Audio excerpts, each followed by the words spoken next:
இந்த அஜர்த்துமார்கள்ட்ட பயங்கர சரக்கு இருப்பா நினைத்துக் கொண்டு நீங்க பதில் சொல்ல வேண்டியதானு சொன்னா, பெரிய அசத்துன்னு பேர் பெற்றவர்கள்லாம் ஒவ்வொரு அசத்தும் எங்களுக்கு சொன்னாங்க. நம்ம அவங்கிட்ட மோத முடியாது, பயங்கரமான ஆளுங்க, பயங்கர பாயிண்ட். எப்படி அட காதியானி காபிருங்கிற அவன் இன்னொரு நபின்னு சொல்லிட்டான், இஸ்லாத்தை விட்டு போயிடுவான். வேற மதம் தானே, நபிகள் நாயத்துக்கு நபின்னு ஒருத்தனை சொல்லிவிட்டானா இஸ்லாத்துக்கு போயிடுவான். வேற ஒரு மதத்தை உண்டாக்கிட்டான்.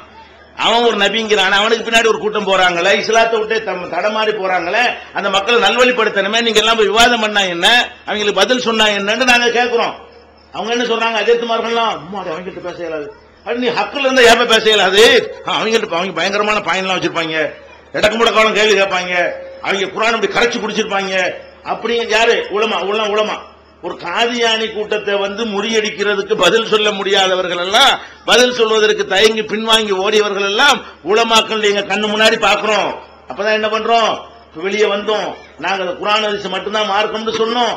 அந்த நேரத்தில் இந்த காதியானிகளை நாங்க கூப்பிட்டோம், விவாதத்துக்கு நாங்க அழைத்தோம். எந்த காதியானிகளுக்கு விவாதம் செய்ய எங்க உஸ்தாதுமார்கள் பயந்து ஓடினார்களோ அந்த காதியானிகளை நேர வாட, கோயம்புத்தூர்ல கொஞ்சம் வலுவா கொஞ்சம் பேர் இருக்காங்க, மேலப்பாளையத்தில் இருக்கிறாங்க, ஒரு 5-6 ஊர்ல இருக்கான், அவங்களை நேரடியாக கூப்பிட்டு ஆளை உட்கார வச்சு இந்த காதியானிகளுடைய அவ்வளவு புஸ்தகங்களையும் கேரளாவில் போய் அங்க உட்கார்ந்து அவ்வளவு புக்கையும் ஜெராக்ஸ் எடுத்துக்கிட்டு வந்து, அந்த காலத்து ஜெராக்ஸ் பயங்கரமான ரிஸ்க் எடுக்கணும், எல்லா ஆதாரத்தையும் குவித்து வைத்துக் கொண்டு 9 நாள் விவாதத்தில் பூனி குறுக்கி பதில் சொல்ல முடியாம இதோட முடிச்சுக்கிறோமே. இதோட எப்படி பதில் ஒண்ணு எடுத்து போடுறோம். என்னடா ஒரு நபிங்கிறியடா, கிற்கு பேர் நபிங்கிறியடா, இந்த மாதிரி புத்தகத்தை எழுதியிருக்கான அந்த கிற்க நபியா இருப்பானா, பொய் எழுதியிருக்கான இவன் நபியா இருப்பானா, உளறி இருக்கிறான இவன் நபியா இருப்பானா, இப்படின்னு சொல்லி ஒவ்வொரு பாயிண்டா அவன் புத்தகத்திலிருந்து யார நபின்னு சொன்ன அவன் செத்து போயிட்டான். அவனுடைய உம்மத்து தான் இப்ப இருக்கிறாங்க. அவங்கள்ட்ட தான் இப்ப கேள்விக்கு பதில் சொல்ல முடியாம என்ன பண்ணிட்டான், இன்னைக்கு முடிச்சுக்கிறோமே, நாளைக்கு முடிச்சுக்கிறோமே. 9 நாள் வரைக்கும் அவனை உட்கார வச்சு அவனை நொந்து நூலாக்க வச்சு பதில் சொல்ல முடியாம போய் என்ன பண்ணிட்டான், இனிமே விவாதம் தௌஹீத் ஜமாத் கூப்பிட்டால் யாரும் பேசுறாதியே, மத்தவன்கிட்ட பேசுங்க, தௌஹீத் ஜமாத் ஆட்கள் நினைஞ்சிராங்க, விவாதம் யாரும் வாயை திறந்துடாது என்று சொல்லி அவன் வாய் போட்டு வச்சிருக்கான். அன்னைக்கு என்ன செஞ்சான், ஒவ்வொரு ஊர்லயும் நோட்டீஸ் கொடுத்துட்டு இருந்தான், விவாதத்துக்கு தயாராண்டு.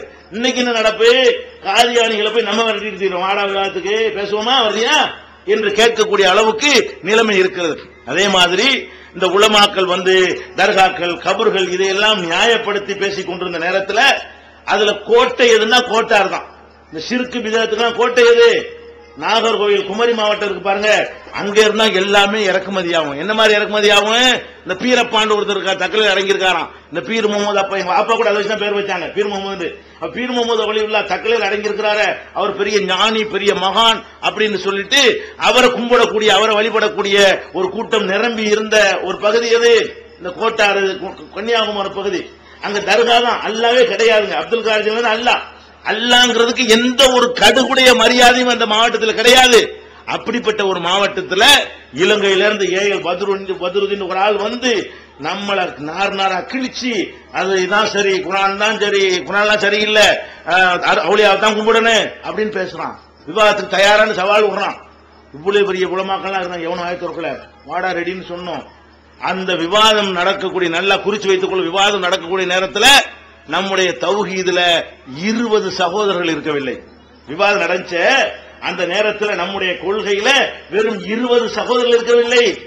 விவாதம் முடிஞ்ச ஒரு வாரத்தில் அல்ஹம்துலில்லாஹ் ஒரு பப்ளிக் கூட்டம் போடுறோம், 1000க்கு மேல. அன்னைக்கு 1000 பெரிய நம்பர், ஊர்லாம் திரண்டு வரமாட்டாங்க, நெட்வொர்க் இல்லாத காலம், அந்த ஊர் மக்கள் தான் வருவாங்க. அப்படியான காலத்தில் விவாதத்தை பார்த்த மக்கள் அவங்க தான் உளர்றாங்க என்பதை, தர்கா வழிபாடு செய்யறவன் தான் தவறான கொள்கையில் இருக்கிறான், தௌஹீத் தான் சரியான கொள்கைங்கிறத நிலைநாட்டுற விதமாக அந்த விவாதத்திற்கு பிறகு, அந்த விவாதத்தை எதிர்கொண்ட பிறகு அதுல மிரட்டெல்லாம் பண்ணாங்க. விவாதமா நினைச்சுக்கிறீங்க, வேற மாதிரியா இருந்தால் கெதிகளையும் ஓடி இருப்பாங்க. நம்ம எந்திரிச்சு பேச ஆரம்பிக்கும் ஹுய்மாங்க, வேணும் அப்செட் ஆகிறாங்களா. அப்படி ஏன் நம்ம பக்கம் 20 பேர் ஆடியன்ஸ் இருக்கிறான், அங்கனுக்குள்ள 1000 பேர் ஆடியன்ஸ் உட்கார்ந்துருக்காங்க. அவங்களுக்கு இந்த 1000 பேரையும் உட்கார்ந்து உசிப்படி என்ன பண்றாங்க, அவங்க பேசும்போது இப்படி பாக்குறது, நாங்க பேசணும் முன்னாடி உட்காந்துக்கிட்டு. அப்ப என்ன செய்யும், அப்செட் ஆகும்ல, நம்ம தப்பா சொல்ற ஒரு மாதிரி மூஞ்சி வைக்கிறாங்களே. இந்த மாதிரியான குசும்புலாம் ரொம்ப பண்ணாங்க. இந்த குசும்பை எல்லாம் மிஞ்சி அவங்க பக்கமே பார்க்காம இந்த 20 பேரை மட்டும் பார்த்து நாங்க கொஞ்சம் ஆர்கியூமெண்ட் பண்ணணும். அந்த மாதிரி எல்லாம் ஆர்கியூ பண்ணி விசில் கூச்சல் எல்லாத்தையும் அலட்சியப்படுத்தணும். பிறகு மக்கள் நினைச்சாங்க, ஆஹா இவ்வளவு அழகான வாதங்களை வைக்கிறாங்களே, இவங்க தப்பா இருக்கிறாங்களே. அன்னைக்கு அந்த மாவட்டத்தில் அப்படி ஒரு மறுமலர்ச்சி ஏற்பட்டது. அதனுடைய தொடர்ச்சியாகத்தான் தமிழ்நாடு முழுவதும் ஏகத்துவம் இன்னைக்கு பெரிய அளவுல வியாபித்து இருக்கிற காட்சியை பார்க்கிறோம். விவாதத்துக்கு நாங்க பின்வாங்கணுமா? யாரோட விவாதம் பண்ணல, எப்படிப்பட்ட கொம்பனா இருந்தாலும் விவாதம் பண்ணுவோம் என்று சொல்லுகிற அளவுக்கு இந்த ஜமாத் களத்தில் நிக்கிற காரணம் என்ன? குர்ஆன் ஹதீஸ் இருந்தால் யாருக்கும் நீங்கள் அஞ்ச தேவையில்லை, யாருக்கும் பயப்பட தேவையில்லை. இந்த கொள்கையை மிஞ்சுகிற ஒரு கொள்கை உலகத்தில் கிடையாது. இந்த குர்ஆன் ஹதீஸ் மட்டும்தான் இஸ்லாம் நினைக்கிறோமே, இந்த கொள்கையை மிஞ்சி வரக்கூடிய ஒரு கொள்கை உலகத்தில் எந்த பகுதியிலையும், எந்த நாட்டிலையும், எந்த சமுதாயத்திலையும் கிடையாது என்பதை ஆணித்தரமா நிரூபிச்சிருக்கிறோம். அதை விட ஒன்றை நான் சொல்லி இதெல்லாம் பெருமைக்கு சொல்லவில்லை. என்ன நினைத்து இந்த வரலாறுகள் தெரியாமல் என்ன நினைச்சிட்டு இருக்கிறாங்க, என்னமோ தௌஹீதுமா விவாதப்பட்டு ஓடி போயிட்டாங்கிற மாதிரியான ஒரு பிரபகண்டாவை சில பேர் செய்து வரலாறு தெரியாமல் சொல்லிக் கொண்டு திரிகிறார்கள். அதுக்கு தான் இந்த விஷயங்கள்லாம் உங்களுக்கு தெரிஞ்சாதான், ஓ இவ்வளவு பின்னணி இருக்கிறதா, இதுக்கு இவ்வளவு வரலாறு இருக்கிறதா, இவ்வளவு விஷயங்கள் நடந்திருக்கிறதா என்பதெல்லாம் உங்களுக்கு தெரியும். காயல்பட்டணத்துக்கு போறோம். காயல்பட்டினம் எப்படி ஊரு? இன்னைக்கு காயல் அல்லாஹ்வுடைய அருளால் 40% தௌஹீத் இருக்குது காயல்பட்டினம் இன்னைக்கு. ஆனால் நாங்கள் போயிருந்த நேரத்தில் மொத்தத்தில் எங்க கண்ணுக்கு ஒரு 10 பேர் கூட தெரியவில்லை தௌஹீதுல. நாங்கள் அந்த மீட்டிங்காக போயிருந்த நேரத்தில் உறுதியான தௌஹீத்வாதிகள் ஒரு 10ஓ 15ஓ தான், அப்படி மனசுல பேர்களை நாங்க சொல்ற அளவுக்கு அந்த மாதிரியான குறைஞ்ச ஸ்மால் நம்பர்ல தான் இருந்தாங்க அவங்க. அப்ப ஒரு கூட்டம் போடுறோம். கூட்டம் போட்டு என்ன செய்யறோம்? தர்கா அல்லாட்ட தான் கேட்கணும், சிறுக்கு பண்ணக்கூடாது, இந்த மாதிரி அவுளியாட்ட கேட்கக்கூடாது, தர்காவுல கும்பிடக்கூடாது, துவா செய்யக்கூடாது, நேர்ச்சி செய்யக்கூடாது, இந்த மாதிரி தர்காவுல நேர்ச்சி செய்யக்கூடாது, இந்த மாதிரி டாபிக் பேசுறோம். பேசுனா அங்க ஒருத்தர் நோட்டீஸ் நான் கொடுக்கலாம். என்ன நோட்டீஸ்? நீ இந்த மாதிரி பேசுறீங்க, அது நீ முபாகலாவுக்கு தயாரா, விவாதத்துக்கு தயாரான்னு கேட்கல. ஏன்னா விவாதம் நடந்து முடிஞ்சாச்சு பல ஊர்கள்ல. விவாதம் வந்தா செத்து போயிடும் எங்களுக்கு தெரியும். அவன் என்ன பண்றான்? முபாகலாவுக்கு தயாராங்கிறான். முபாகலாண்டா என்ன? நாம சொல்றது சரியா, அவன் சொல்றது சரியான்னு பிரச்சனை வரும் பொழுது நாமளும் மனைவி மக்களோட போகணும், அவனும் மனைவி மக்களோட வருவான். என்ன செய்யணும்? இறைவா, நாங்கள் சொல்லக்கூடியது பொய்யா இருந்தால் எங்கள் மீது உன்னுடைய சாபம் இறங்கட்டும் நாங்க எல்லாரும் சேர்ந்து கேட்கணும். அவர் என்ன செய்யணும்? எங்கள் மேல தப்பு இருந்தா எங்க குடும்பத்தார் மேல சாபம் உண்டாகட்டும் சொல்லி அவர் கேட்கணும். ஏன்னா விவாதத்தின் மூலமா தீர்மானிக்க முடியாத பொழுது இப்படி ஒரு முறையே மார்க்கத்தில் இருக்கிறது. அதுக்கு சவால் வர்றான். முபாகலாக்கு வர்றியா? எதுக்கு முபாகலா? அப்துல் கார் ஜிலானிட்டு தான் கேட்கிறது சரி என்று நான் சொல்கிறேன், நீ அல்லாட்டு தான் கேட்கிறது சரி நீ சொல்ற, இதுல யாரு பொய்யன் என்பதற்கு முபாகலாக்கு தயாரான்னு கேட்கிறான். இதுல முபாகலா பண்ற விஷயமே இல்ல. தெளிவா குர்ஆன் இருக்குது, தெளிவா ஹதீஸ் இருக்குது, விவாதம் பண்ணி தீர்மானிக்க வேண்டிய ஒரு விஷயம். விவாதத்துக்கு வந்தால் தோத்துருவோங்கிறதுக்காக வேண்டி முபாகலான்னு கூப்பிட்டா ஓடி போயிடுவான் நினைத்து கொண்டு அவன் இந்த சவாலை விடுறான்.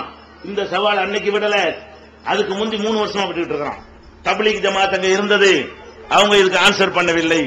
ஜமாத் இஸ்லாமி அங்க இருந்தது, அவங்க இதுக்கு ஆன்சர் பண்ணல. முபாகலாக்கு வாங்க அவங்க கூப்பிடுறான். இவனுக்கு அல்லாமல் அவ்வளவு நம்பிக்கை இருக்கு தப்லீக்காரனுக்கு. நீ தப்லீக்காரன் போக வேண்டியதானே, நீ நல்லாதான் வணங்கணுங்கிற, நீ போய் என்ன செய்யணும்? வாடா முபாகலாக்குன்னு போகணுமா இல்லையா? போக மாட்டேன்ட்டாங்க. இப்ப மேடையில வச்சு என்ன செஞ்சேன்? அந்த நோட்டீஸ் படிச்ச உடனே நான் எல்லாத்தையும் விளக்கத்தையும் நான் உன்னை முபாகலாம் கூப்பிடலப்பா, விவாதத்துக்கு தான் கூப்பிடுறேன், விவாதம் தான் நிரூபிப்போம், நீனா தான் கூப்பிட்டு இருக்கிற, நீனா கூப்பிட்டதுனால நான் பின்வாங்கினேன்னு சொன்னா நான் ஏத்திருக்கிற தௌஹீத் தப்புன்னு நீ மக்கள்கிட்ட கொண்டு போயிருவ. மக்கள்கிட்ட அந்த கருத்து போகக்கூடாதுங்கிறதுக்காக நான் இதை ஒத்துக்கிறேன், நாங்க இந்த மாதிரி நாங்களா கூப்பிட மாட்டோம், மக்கள்கிட்ட இந்த தவறான கருத்து போகக்கூடாதுங்கிறதுக்காக நான் ஒத்துக்கிறேன்னு சொல்லி மேடையில வச்சு ஏத்துக்கிட்டேன். ஏத்துக்கிட்டா அவன் எதிர்பார்க்கல